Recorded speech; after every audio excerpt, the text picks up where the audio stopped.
All right, so not too long ago, I want to say like 2 days ago, NBA 2K or Mike Wang and whoever it was with him at 2K finally released a video of the first hands-on gameplay from 2K21 Next Gen.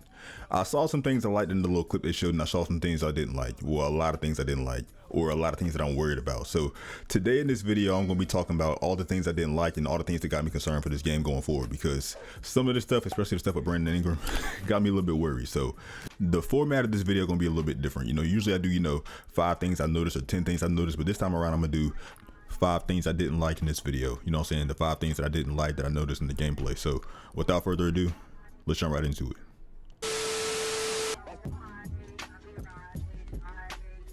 Alright, now the way I plan on doing this is kind of starting from least important to most important, because the first thing I don't like somewhat is the presentation, because in my opinion, the presentation seems so-so. Like, this is a next gen experience, you know what I'm saying? This is a whole new 2K on next gen, so I'm expecting, or at least I was expecting, a big spectacle when it comes to the presentation to be a whole lot better. I hope I said that right, spectacle or whatever. Anyway, the point is, the presentation seems to be more of a side grade than an upgrade from what I can see. I understand that when it comes to NBA 2K21 on next gen, gameplay is most important for them to get right, because it's gameplay, it's the most important thing. However, presentation does matter to me, you know what I'm saying? Like, all the nuances and little things always matter to me in terms of 2K and the details and all that stuff. But I feel like they could have got Marv Albert and they could have got Reggie Miller on their team, even though they don't have a TNT license. That's another thing I want them to get, is TNT license, but that's neither here nor there. My point is, the presentation could have been a lot better. They still got basically the same guys, the same audio sounds from the crowd and stuff, and what I can hear from this little gameplay, little clip right here. Everything seems about the same. They got Ali LaForce now, which is a little bit better, I guess. I don't really care about that. That's a sideline reporter. That's only going to be seen for like the first 5 seconds of, before the game starts. It don't really matter to me. But my point is, they could have got, more broadcasters, or, Marv Albert, Mike Fratello, Reggie Miller. However, I will cut them some slack because they did go out and get more commentators, but the commentators they got sound like guys that they got from off the street or something. You know what I'm saying? These guys don't sound good at all, in my opinion. Like, I understand I didn't hear that much of them, but still, from what I did hear, it didn't sound good at all, in my honest opinion. But anyway, not that big of a deal. That's the first thing, like I said, so on to the second one.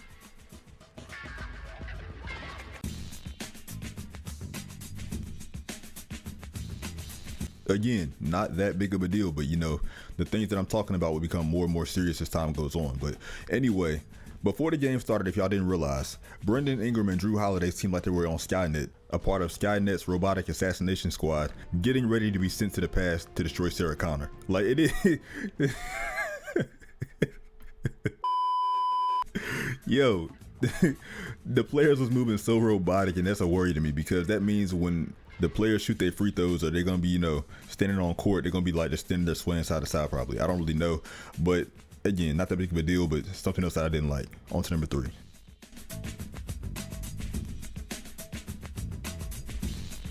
Now, I don't know if I speak for everybody when I say this, but in my opinion, the crowd did not look that enthusiastic at all. Like, to me, visually, the crowd looks better in terms of their graphic style, but in terms of their mannerisms and behavior, they seem the same as current gen to me. Like, I just don't understand why the crowd does not seem immersed at all to what's going on court.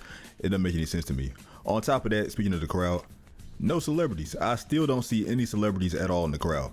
Again, I understand it's not that big of a deal, but it is something else that I didn't like. So anyway, that's it for number 3. So now on to the next one.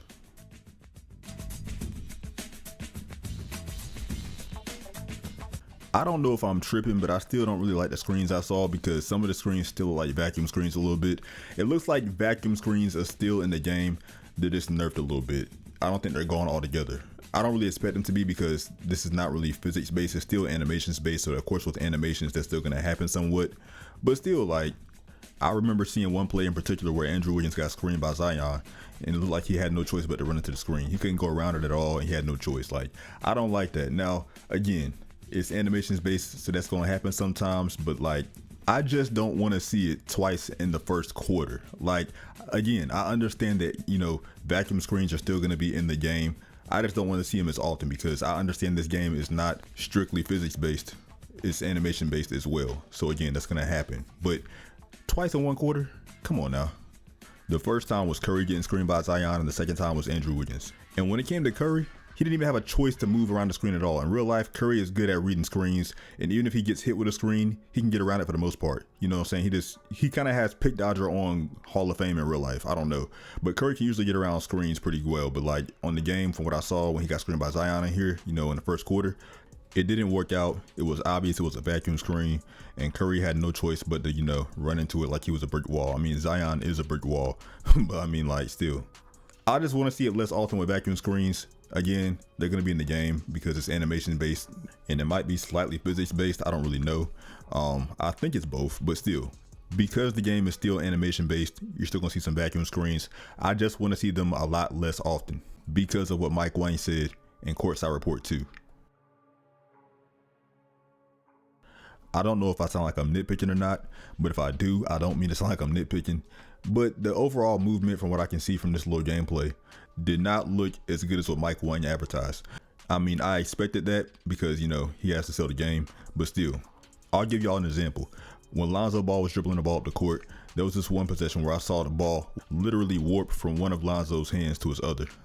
And for 2K to talk about foot planting, the foot planting looked better only with Curry though, really, because with other players, the foot planting still looked kind of slidey in my opinion and warpy, because I saw possessions where Lonzo was on defense and he would do better foot planting because, you know, the foot planting was better with him as well, but it just wasn't as good as what, like I said, what Mike Wang advertised.